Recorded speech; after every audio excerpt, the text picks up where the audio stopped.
مطالعہ پاکستان سبق نمبر 1 قیام پاکستان سوال نمبر 1 جنوبی ایشیا کے لوگوں کی زندگی پر اسلام کے سیاسی، معاشرتی، تہذیبی، مذہبی اثرات کا جائزہ لیجیے۔ جواب: سیاسی اثرات۔ مسلم فاتحین پر یہ بات پوری طرح واضح ہو گئی تھی کہ ہندوستانی حکمران متحد ہو کر مقابلہ نہیں کر سکتے اور معاشی عدم مساوات کی وجہ سے نچلی ذاتیں ہر حملہ آور کے ساتھ تعاون کے لیے تیار ہیں۔ ہیڈنگ: اشاعت دین۔ مسلمان اشاعت دین کی کوششوں کی بدولت دنیا کے مختلف ممالک سے آشنا ہوئے۔ مسلمانوں نے پوری دنیا کے ساتھ اپنے سفارتی تعلقات قائم کیے۔ اس وجہ سے برصغیر دنیا سے واقف ہوا اور مسلمانوں کی آمد کے توسط سے جنوبی ایشیا کو دوسری عوام سے متاثر ہونے کا موقع ملا۔ ہیڈنگ: سیاسی انتشار کا خاتمہ۔ مسلمانوں نے یہاں آ کر سیاسی انتشار کو ختم کیا اور ملک میں اندرونی امن و امان کو قائم کیا۔ ہیڈنگ: مرکزی حکومت کا قیام۔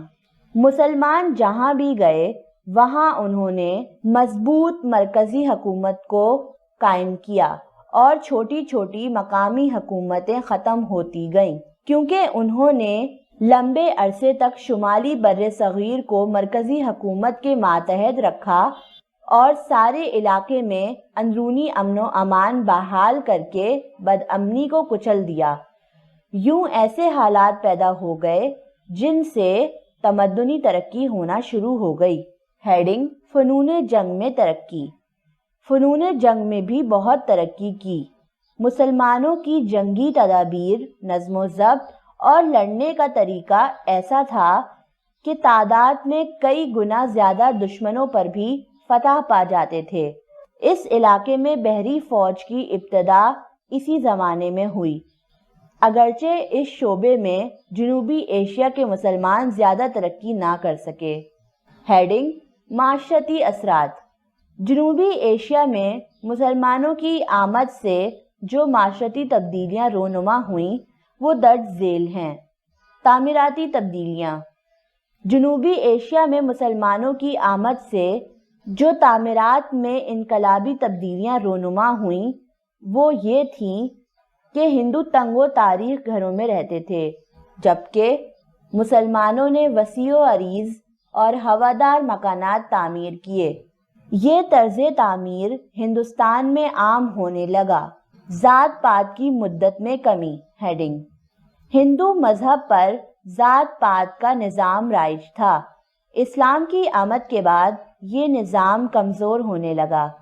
اسلام انسانی مساوات اور سماجی انصاف کا علمبردار ہے، چنانچہ مسلمانوں کی آمد سے اس خطے کے عوام کو ہندو سماج کی ناانصافیوں سے بڑی حد تک نجات ملی۔ ذات پات کی چکی میں پسنے والے پسماندہ طبقے نے سکھ کا سانس لیا اور اپنی مرضی سے اسلام قبول کرنا شروع کر دیا۔ ہیڈنگ: لباس۔ ہندو ایک یا دو ان سلے کپڑوں سے اپنے جسم کو ڈھانپا کرتے تھے۔ مسلمانوں کی آمد سے سلے ہوئے لباس کا رواج عام ہوا۔ ریشمی اور اونی کپڑوں کا استعمال شروع ہوا۔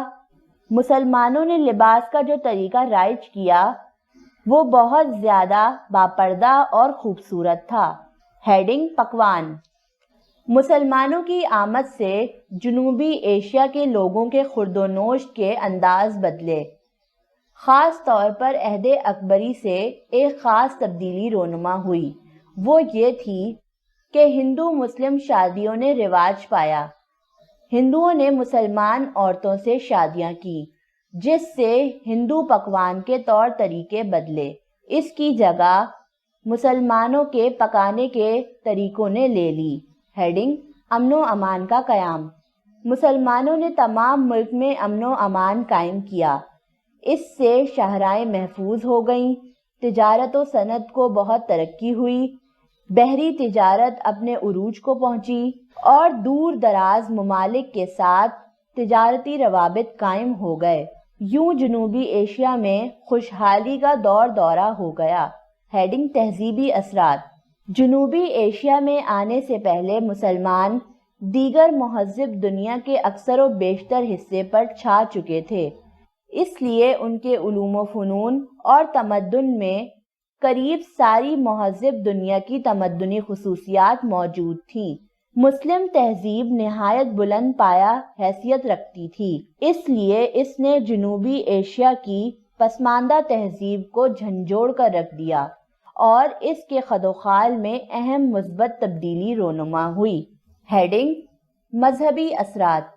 اسلام سے پہلے جو مذاہب باہر سے جنوبی ایشیا میں آئے انہوں نے اپنی جداگانہ حیثیت کھو دی اور ہندو مت میں جذب ہو کر رہ گئے، مگر اسلام چونکہ عالمگیر مذہب ہے جس کی وجہ سے اس کی اپنی حیثیت مسلح ہے۔ ہیڈنگ تعصب و تنگ نظری کا خاتمہ۔ مسلمانوں کی آمد سے قبل برصغیر کی فضائے مذہب تعصب اور تنگ نظری کا شکار تھی۔ مسلمانوں نے اس کا خاتمہ کیا۔ اس سے پہلے برہمن ہی کو اعلیٰ طبقہ تصور کیا جاتا تھا، مذہب پر ان کی عزاداری تھی۔ ہندوؤں کی دیگر نچلی ذاتیں مذہب سے ناواقف تھیں۔ برہمن نچلی ذاتوں پر ظلم و ستم کرتے تھے۔ مسلمانوں نے یہاں آ کر مذہب اسلام کے اصول ان لوگوں پر واضح کیے۔ یہاں ہندوؤں کی نچلی ذاتوں کے لوگوں کو مذہبی آزادی دی۔ ہیڈنگ مساوات اور اخوت کا قیام۔ جنوبی ایشیا کے دیگر مذاہب کے لوگ مسلمانوں کی رواداری اور اخوت سے بہت متاثر ہوئے، جس کی وجہ سے لوگ جوگ در جوگ اسلام میں داخل ہونے لگے۔